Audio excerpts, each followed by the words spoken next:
তো hi guys, welcome to my YouTube channel cinema star. আমি অভিষেক। আজকে আমরা কথা বলবো ঈদের মরশুমে যে ফিল্মগুলো রিলিজ করেছিল সেই ফিল্মের বক্স অফিস নিয়ে কিন্তু আমরা কথা বলবো আজকে।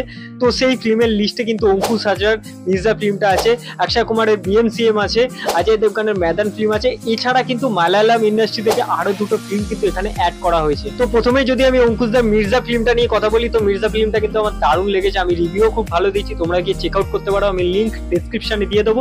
এছাড়া কিন্তু এই ফিল্মটা রিভিউ ক্রিটিকদের থেকে বেশ ভালো পেয়েছে, কয়েকজন ছাড়া সবাই কিন্তু ভালো রিভিউ দিয়েছে। ফিল্মটা কিন্তু ভালো চলছেও, কিন্তু তাও কিন্তু সেইভাবে বক্স অফিসে কোনো এফেক্ট এখনো পর্যন্ত কিন্তু ফেলতে পারেনি। এই মির্জা ফিল্মটা রিলিজ হওয়ার আগে কিন্তু আমি এক্সপেক্ট করছিলাম 3 থেকে 4 কোটি টাকা কিন্তু এই ফিল্মটা আরাম করে কামিয়ে নেবে, কারণ অনেকদিন পর বেঙ্গলি ইন্ডাস্ট্রিতে কিন্তু সেইভাবে কমার্শিয়াল ফিল্ম হয় না, কেন কিন্তু অনেকদিন পর একটা কামব্যাক হচ্ছে কমার্শিয়াল ফিল্মের। আর এই মির্জা ফিল্মটা নিয়ে কিন্তু বেশ একটা ভালো হাইপও ছিল, তাই জন্য কিন্তু আমি ভাবছিলাম 3 থেকে 4 কোটি টাকা ব্যবসা করবে। বাট আমার শকিং লাগলো যে ডে 6 এ এসেও মির্জা কিন্তু এখনো পর্যন্ত 56 লাখ টাকার মাত্র কালেকশন করতে পেরেছে। মানে ভাবতে পারছো বক্স অফিসটা কোথায় গেছে। তো এইরকম বক্স অফিস যদি চলতে থাকে তাহলে কি প্রডিউসাররা নিজের টাকা ঢালবে কমার্শিয়াল ফিল্মের জন্য? তার জন্য কিন্তু প্রচন্ড ডাউট আছে আমার। আমি জানি না এই ফিল্মটা কতটা কালেকশন করতে পারবে, লাইফ টাইম কালেকশন কত কোটি হবে সেটাও কিন্তু এখনো পর্যন্ত আশা করা যাচ্ছে না। এক সপ্তাহে কিন্তু অতি উত্তম ফিল্মটা 1 কোটি টাকা কিন্তু ছুঁয়ে নিয়েছিল, এই ফিল্মটা কিন্তু সেটাও করতে পারেনি। ফিল্মটা নিয়ে কিন্তু বেশ ভালো হাইপ আছে, ফিল্মটা কিন্তু ভালো ক্রিটিকদের থেকেও রিভিউ পেয়েছে, ইউটিউবাররাও সব ভালো রিভিউ দিয়েছে, বাট ফিল্মটা কিন্তু সেইভাবে বক্স অফিসে গিয়ে পারফর্ম করতে পারছে না। তো দেখা যাক অঙ্কুশদার ফিল্ম মির্জা কত কোটি টাকার কালেকশন লাইফ টাইমে করতে পারে, সেটাই দেখার বিষয় হবে। ফিল্মটা আদৌ হিট হয় নাকি ফ্লপ হয় সেটাও দেখার বিষয় হবে। এবার যদি আমি কথা বলি অক্ষয় কুমার আর অজয় দেবগানকে নিয়ে, তো অক্ষয় কুমারের ফিল্ম আর অজয় দেবগানের দুজনেরই ফিল্ম কিন্তু ক্ল্যাশ হয়েছিল, আর এদের দুজনেরই ফিল্ম কিন্তু ডিজাস্টার হয়ে গেছে। অক্ষয় কুমারের বিএমসিএম তো আল্ট্রা ডিজাস্টার, আর ময়দান তো কথা ছেড়েই দাও। মানে ময়দান ফিল্মটা কিন্তু এখনো পর্যন্ত 30 কোটি টাকারও কালেকশন করতে পারে। তো বিএমসিএম এর বক্স অফিস কালেকশন নিয়ে আমি যদি কথা বলি, তো বক্স অফিস কালেকশনের স্টার্ট কিন্তু বিএমসিএম অ্যাভারেজে নিয়েছিল। বিএমসিএম এর বক্স অফিস নিয়ে যদি কথা বলি, তো বিএমসিএম এর বাজেট কিন্তু 300 কোটির কাছাকাছি, আর এই বিএমসিএম কিন্তু ডে 6 অব্দি ইন্ডিয়া থেকে নেট কালেকশন করেছে 45.7 কোটি টাকা, ইন্ডিয়া থেকে গ্রস কালেকশন করেছে 54.4 কোটি টাকা, ওভারসিজে কালেকশন করেছে 27 কোটি টাকা, ওয়ার্ল্ড ওয়াইড কালেকশন কিন্তু করেছে এখনো পর্যন্ত 80.4 কোটি টাকা।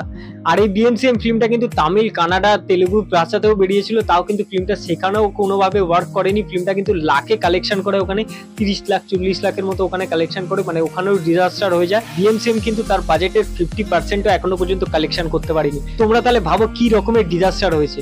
আর অজয় দেবগানের যদি ময়দান ফিল্মটা নিয়ে কথা বলি, তো এই ফিল্মটার হালও খুবই খারাপ। মানে অজয় দেবগানের শয়তান ফিল্মটা কিন্তু এখনো পর্যন্ত হলে চলছে, তারও আগে কিন্তু ময়দান ফিল্মটা হল থেকে সরিয়ে দেওয়া হবে, এটা কিন্তু গ্যারেন্টি। কারণ ময়দান ফিল্মটা এখনো পর্যন্ত 40%ও রিকভার করতে পারেনি তার বাজেটে। ময়দান ফিল্মের বাজেট কিন্তু 100 কোটির মতো। ময়দান ডে 6 অব্দি ইন্ডিয়া থেকে নেট কালেকশন করেছে 25.1 কোটি টাকা, ইন্ডিয়া থেকে গ্রস কালেকশন করেছে 29.9 কোটি টাকা, ওভারসিজে কালেকশন করেছে মাত্র 6.1 কোটি টাকা, ওয়ার্ল্ড ওয়াইড কালেকশন করেছে 36 কোটি টাকা। ময়দান ফিল্মের ওভারঅল কালেকশনের থেকে কিন্তু ফার্স্ট উইকের শয়তান ফিল্মের কালেকশন অনেক বেশি ছিল। আর এবার যদি আমি মালায়ালাম ফিল্মগুলোর বক্স অফিস নিয়ে কথা বলি, তো ফিল্ম ইন্ডাস্ট্রি যে ফর্মে আছে সেই ফর্মে কিন্তু কোনো ফিল্ম ইন্ডাস্ট্রি নেই, এটা কিন্তু মানতেই হবে ভাই।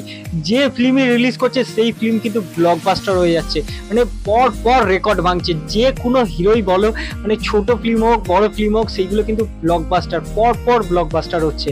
আবেশাম যেটা কিন্তু ফারাদ ফাসিলের নতুন ফিল্ম, এই ফিল্মটা কিন্তু বক্স অফিসে ব্যাপক কালেকশন করছে। মানে ফারাদ ফাসিলের কিন্তু এটা হাইয়েস্ট ক্রসিং কালেকশন হয়ে যেতে পারে। মানে 16 লিড ফিল্মের কিন্তু ফারাদ ফাসিল এমন অনেক ফিল্ম দিয়েছে যেটাতে কিন্তু সে সাইড ক্যারেক্টার বা একা লিড কিন্তু ছিল না, সেগুলো কিন্তু বক্স অফিসে বড় কালেকশন এনে দিয়েছে। বাট তার কিন্তু 16 লিড ফিল্মে আমার যেটা মনে হচ্ছে এটা কিন্তু তার হাইয়েস্ট ক্রসিং ফিল্ম হতে চলেছে। এই আবেশাম মুভির বাজেট কিন্তু 35 কোটি টাকার মতো। এই আবেশাম মুভিটা ডে 6 অব্দি কামিয়েছে, ইন্ডিয়া থেকে নেট কালেকশন করেছে 23.5 কোটি টাকা, ইন্ডিয়া থেকে গ্রস কালেকশন করেছে 27.2 কোটি টাকা, ওভারসিজে কালেকশন করেছে 27 কোটি টাকার মতো, ওভারঅল ওয়ার্ল্ড ওয়াইডে কালেকশন করেছে 54.2 কোটি টাকার মতো। এছাড়া কিন্তু আরেকটা মালায়ালাম ফিল্ম, সেই ফিল্মটা কিন্তু একটা সুপারহিট ট্যাগ অলরেডি পেয়ে গেছে। সেই ফিল্মটার নাম হলো বর্ষানা কল্লু শেষাম। যদি প্রোনাউন্সিয়েশন ভুল হয়ে থাকে তাহলে কিন্তু ভাই সরি, সিরিয়াসলি বলছি, এটা কিন্তু আমি খুব একটা বুঝতে পারিনি। যাই হোক, এই ফিল্মটাও কিন্তু একটা সুপারহিট ট্যাগ পেয়েছে। এই ফিল্মের বাজেট কিন্তু 25 কোটি টাকার মতো।